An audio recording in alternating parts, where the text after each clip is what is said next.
से उत्तर देने के लिए उपस्थित हुए हैं। सर्वप्रथम उन लोगों को मौका दिया जा रहा है जो ऑनलाइन पर हैं, फिर आपको मौका दिया जाएगा। भीलवाड़ा से प्रिया जैन नमोस्तु निवेदित करते हुए प्रश्न पूछ रही हैं। मुझे 5 महीने की गर्भावस्था है। प्रद्युम्न चरित्र, श्रीपाल चरित्र, सैनिक चरित्र मैंने पढ़ लिया है। अब आगे के लिए मार्गदर्शन करें कि मुझे क्या पढ़ना चाहिए, कृपया समाधान करें। देखिए, गर्भ अवस्था बड़ी सोच समझ के निकालने की अवस्था है। विज्ञान कहता है कि जो बच्चा जन्म में लेकर के सीखता है, जितने वक्त में सीखता है उससे 100 गुने कम वक्त में बच्चा गर्भ में सीख लेता है। आपको भविष्य में उसको जो कुछ भी सिखाना हो, आपने अगर गर्भ में वो संस्कार दिए तो जन्म के बाद वो 100 बार पढ़ेगा और याद करेगा। गर्भ में अगर आपने पढ़ाया है तो वो एक बार में याद कर लेगा। इतना डिफरेंस आपको मिलेगा। अभी इस वक्त में सर्वौषधि रिद्धिधारी मुनियों की माला फेरना चाहिए। नमो सवो सही पत्ताड़म। दूसरी चीज, आचार्य सुखचंद्र स्वामी कृत एक स्तोत्र है, मंदालसा स्तोत्र। वो स्तोत्र जो कुंद कुंद स्वामी की माँ उनको सुनाती थी।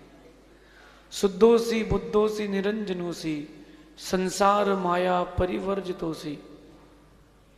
इस स्तोत्र कुंद कुंद स्वामी की माँ उनको सुनाती थी। आचार्य सुखचंद्र स्वामी कृत है और अप्रमित सागर जी की मधुर आवाज में वो आपको इंटरनेट में मिलेगा। उसको आप जरूर सुने, दिन में 3 बार। पद्म पुराण का स्वाध्याय और प्रारंभ करें। अगर सत्यार्थ बोध ग्रंथ आपको उपलब्ध हो जाए गुरु जी का, उसको भी जरूर पढ़ें। इससे गर्भ में जो बच्चा है उसके बौद्धिक विकास के लिए बहुत सहायता मिलेगी।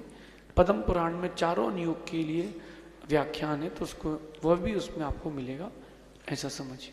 नीमच से दिनेश कुमार राठौर नमोस्तु निवेदित करते हुए प्रश्न पूछ रहे हैं। आज गणतंत्र दिवस है। जयपुर के अमरचंद दीवान ने शेर को जलेबी कैसे खिलाई और भी उनकी महिमा को बताने की कृपा कीजिए, कृपया समाधान कीजिए।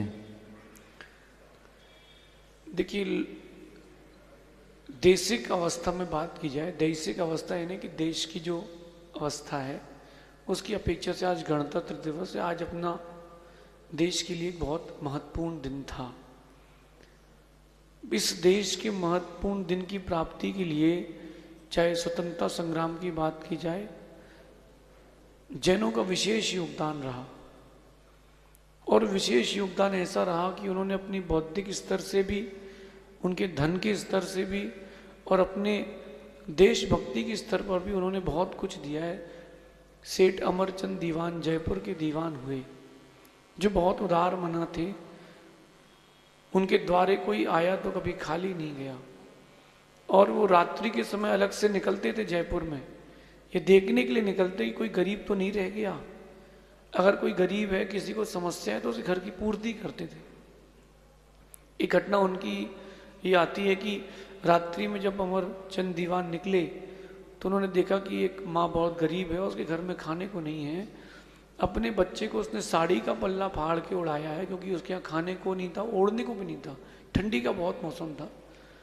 वो अपने स्थान पर आए, उन्होंने एक बोरी भर करके जो धान्य आदि होता है वो इकट्ठा किया। उसके अंदर सोने की मोहरें रखी और कुछ वस्त्र आदि रख करके उसके घर के बाहर टिका करके हल्ला करके आ गए थोड़ी सा, ताकि वो समझ जाए कि कुछ रखा है।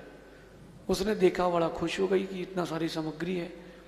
उसने अब और अंदर हाथ डाला तो उसको सोने के सिक्के मिले और वो राजा के पास पहुंची कि कहीं ऐसा नहीं हो जाए कि कोई मेरे ऊपर चोरी का इल्जाम लगा दे, कोई चोर तो नहीं छोड़ गया। राजा कहते हैं कोई चोर नहीं है, अमरचंद जी छोड़ के गए। ऐसे कई दृष्टांत अमरचंद दीवान के हैं। एक बार विधर्मियों ने उनके साथ में रह करके उनसे ईर्ष्या करने वालों ने ये निर्णय किया कि अमरचंद जी को इस बार तो धर्म भ्रष्ट करेंगे या पद भ्रष्ट करेंगे।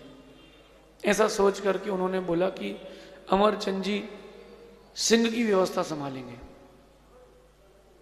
सिंह की है ना, जो सिंह का भोजन है वो अमरचंद जी करा के दिखाएं। तो अमरचंद जी ने कहा ठीक है। उन्होंने शेर का पिंजरा खोला जब व्यवस्था मिली, और एक बाल्टी दूध और एक परात में जलेबी रख दी। शेर ने नहीं खाई, सूंघ के बैठ गया। अगले दिन भी ऐसे ही हुआ और दूध और जलेबी रखी गई, उसने खाई नहीं। तीसरे दिन भी रखी गई, खाई नहीं। अमरचंद जी को लगा कहीं ये मर गया तो राजदंड हो जाएगा और ये मांस भक्षी, मांस में खिला नहीं सकता, मैं तो जैन हूँ।